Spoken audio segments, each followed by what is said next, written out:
Hello everybody, welcome back to another movie review. Today we will be discussing The Rip. So if you've not seen one of these, I will read you some overview as provided by Google, talk a little bit about the cast. Before spoilers, once I give you my overall impression, I'll grade the movie, A being well done, B being entertaining, C being whatever, D being off-putting, and F being I turned off the movie or left the theater.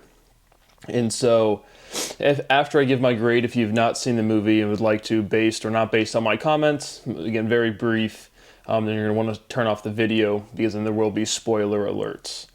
And so, The Rip was released in 2026. I just watched it with my parents on Netflix yesterday. It is a crime/thriller genre. It has a runtime of an hour and 52 minutes with a rating of R. The overview says, a group of Miami cops discover a stash of millions in cash, leading to distrust as outsiders learn about the seizure, making them question who to rely on. And so, directed by Joe Carnahan and released on January 16th. And so we have the dynamic duo of Matt Damon and Ben Affleck, which I did see a video recently, kind of like all of the films they've done together. But a duo that I do enjoy. And so they are leading, I think their squadron or their unit in this, I think they just said Miami. But they're kind of like TNT is what they called it, Tactical Narcotics Team. But the movie opens up and you have a minor character, and basically what happens is she's like a police chief in this TNT unit and she's getting killed by two masked men. So the movie opens up. I guess I'll just give you my grade before we get to that. And so it's a thriller in kind of comparison to Unhinged, the movie we just watched with Russell Crowe. Same kind of genre, but the overall development's different. This is a thriller in which you're watching, you don't really get any sort of plot resolution until you get the whole entirety at the end. And so overall, I think it was entertaining, the higher end of entertaining. I like the cast. Again, a fan of Ben Affleck and Matt Damon. Some off-putting things are just things that stuck out in the negative connotation or negative light for me.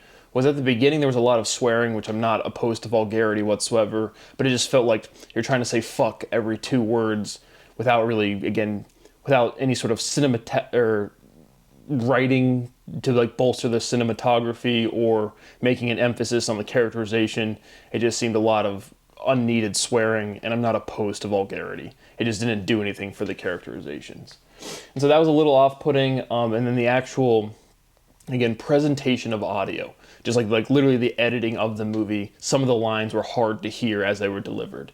And I typically get that with like English, like actual like movies from England with an English accent or an Australian accent. Until you get kind of used to the characters, you're kind of like straining to hear what they're saying. And this is an American English actors, and it was still kind of like some of the, again, just like the mixing of the audio for the actual movie was kind of hard to hear. And so overall, I did enjoy it. I thought the thriller aspect, again, the plot of what they were trying to develop worked well. So I'm going to give it, again, right on that upper end of entertaining, I'm going to give it a B+. So if you've not seen the movie, would like to, something I recommend, certainly entertaining for an hour and 52 minutes. And so the movie opens up, you have that female cop getting killed, minor character, major plot development, but a minor character throughout the movie. Two masked men are kind of just walking her down and shooting her. And so she's dead right off the beginning, and then you get this TNT unit with Matt Damon and Ben Affleck. Matt Damon's character is Lieutenant Dan something, and Ben Affleck is J.D. Byrne. But regardless, J.D., Ben Affleck's character, I'll just call them by their actual names. Ben Affleck's character's brother is a federal agent, part of the FBI, and so Ben Affleck and Matt Damon are getting interrogated by the feds. You know, the federal agencies are suspecting either an inside job or some sort of corruption within their unit, and so they're getting grilled, and you have this added characterization that one of the feds is Ben Affleck's brother. And so there's some tension going back and forth. They get interrogated a little bit, but then they kind of break off, and they kind of, the next scene is them kind of sitting around their, like, not headquarters, but they're just kind of like an outside type of area, almost like a mechanic's garage. But they're sitting around drinking beer, and then a DEA squadron unit pulls up. And so again, they're all in this Miami drug scene, law enforcement, kind of rough and tumble type of group, but you get introduced to this DEA squadron, and they're just kind of kicking back, talking about the weekend, or things are dying down on the work front. But then Matt Damon gets what he calls a Crime Stopper tip, but as the viewer, you just see him read a cell phone, and at the beginning, you're not really sure whose cell phone it was, at least I wasn't, but it's his cell phone, but you just see this text message, here's an address, and like Hiawatha or something to that effect in Florida. But he says, then he starts going around to the different people in his squadron, like, hey, I got this tip for $75,000. Hey, I got this tip for $100,000. Hey, I got this tip for $200,000, and we're gonna go look into it. And so the way it's presented is, they don't make it's not presented to the viewer as that's like super important, but it develops to being important later. And so they go out to this house, they find this girl. I forget which one of the character is. I think it's just Sasha Calle, I think Desi, but just you have this kind of like a front chick who's sitting in this house. Her grandmother has died, but it's a stash house for the cartel. So very quickly, they get her to do a signed consent search. She lets them in their house. They have a dog, money dog that's trained to sniff for money, alerts on this attic, and they go up there. The house is all kind of dilapidated and run down, and this attic area is pristine. And so they find a bunch of money in there, and it's upwards of $20 million. And so they're kind of thinking, is this a setup? They're using the terminology, as the title implies, a rip, just in corrupt police officers knocking off stash houses of drug dealers, of cartels. And so, and the whole kind of major plot is this who killed their squadron leader, this female cop, in the very beginning scene. And so Matt Damon is kind of like, they're all kind of like wary of one another, not really sure what's going on. And so they're supposed to, by protocol, count all of the money on site, and kind of, they're still kind of wary. And so when they first get there to Hiawatha, police officers show up. Ben Affleck recognizes one of them, but they're kind of, again, on edge now. They're like, why are these cops showing up? They're not doing it by protocol. Who's the corrupt party is really kind of what they're trying to figure out. And so they get kind of these phone calls in. There's this, a stash house phone that rings. The cops pick it up, Ben Affleck and Matt Damon. And the person's like, no one needs to die over $150,000. And, you have 30 minutes to get out of there. Desi, this sit-in person for the front house, is like, the cartels write off money for losses. If you literally just take whatever money you want, you can leave. And so, regardless, Matt Damon has Ben Affleck go out and kind of like, they're in this like neighborhood, but the neighborhood, these lights come on, so it all looks like it's all, the cartel-owned houses.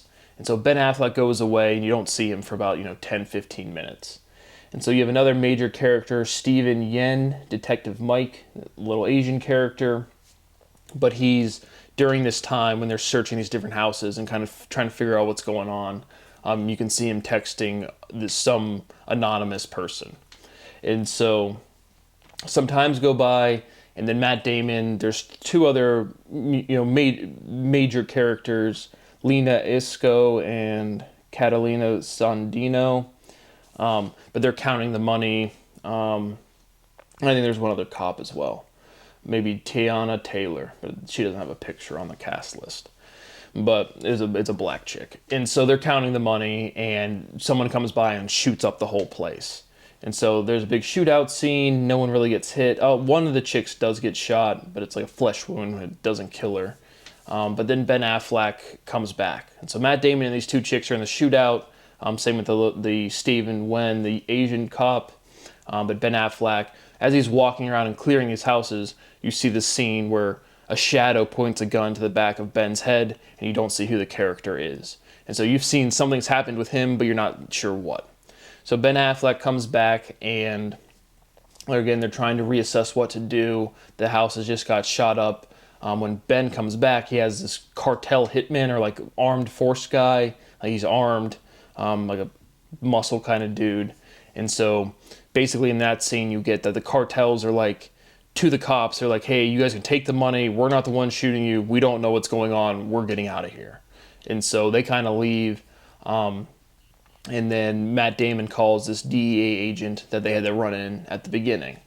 So the DEA guy comes and they start loading up the money and just trying to get it to this safe area by the airport to count. And again, this is in Miami, Florida, present day. And so during this transport, Ben Affleck and Matt Damon kind of, reveal the whole plot, which is basically at the beginning when Matt was giving these different people different numbers of the dollar figure for how much money was on site. Then when the person called the stash house, it's the $150,000 specifically, he knows from that it's the Steven, the Asian cop. He's the rat. He is the one that got this female lead killed at the beginning, and he's also in cahoots with the DEA agent that they're currently in the transport van. And so Matt Damon and Ben Affleck kind of reveal the plot. The guy that pointed the gun at Ben Affleck was Matt Damon in that scene. And so you kind of get that cutaway scene. You see that happening. And Ben Affleck's like, why didn't you read me in on this? And Matt Damon's like, I had to flush out whoever was doing the wrong thing or who killed this female cop. And the only way to do that was to have everybody not aware of what was going on. So effectively the whole rip of knocking off the stash house was to figure out who killed the female cop. And so now they're all kind of on the same page. Matt Damon and Ben Affleck present that to the DEA agent in their transport van, and so they have an immediate scuffle, which again, it doesn't make sense why, as you would, if the guy who's corrupt and killed the cop, or the female cop, is the guy driving your car with, and they all have guns at this point, no one's disarmed, but it's just like, it's kind of, as a viewer, it was like a thought, like, why would you have them? But regardless, they have this little skirmish. Matt Damon and the Asian guy kind of break away. The bad guys, the Asian guy and the DEA agent, grab money bags. Matt Damon chases down the Asian guy, and Ben Affleck kind of has a standoff. He's called his brother back, and so the transport van rolls up to an FBI stop point. And that's when the two groups break apart. But regardless, Ben Affleck ends up killing the DEA agent who killed his partner. Ben Affleck's character was like romantically involved with this chick. It's just a minor development. You also have some minor development with Matt Damon. His son had died of cancer, and so those play more of a role when they're trying to figure out what corruption's going on. But just minor characterizations and plot development. But regardless, Ben Affleck kills the main DEA guy. The Asian guy gets arrested by Matt Damon. And then you have another cutaway scene where the two chicks that were counting the money, they all have the exact same number. And so the plot development being they were able to correctly account for all of the drug money, turn it in, and figure out who killed their partner. And so there's one kind of final scene with Matt Damon and Ben Affleck kind of just talking by the beach as the sun rises, kind of bringing to conclusion that they found justice for their friend. And so overall, again, going into it, it's a thriller, there are the setups for the different what's happening with the plot. I think we're decent. Like I said, higher end of entertaining, B+. And so for a thriller movie, hour and 52 minutes, I enjoyed it. I thought it was a good one. And so that's what I have for The Rip. Thank you for watching, and I will see you on the next one.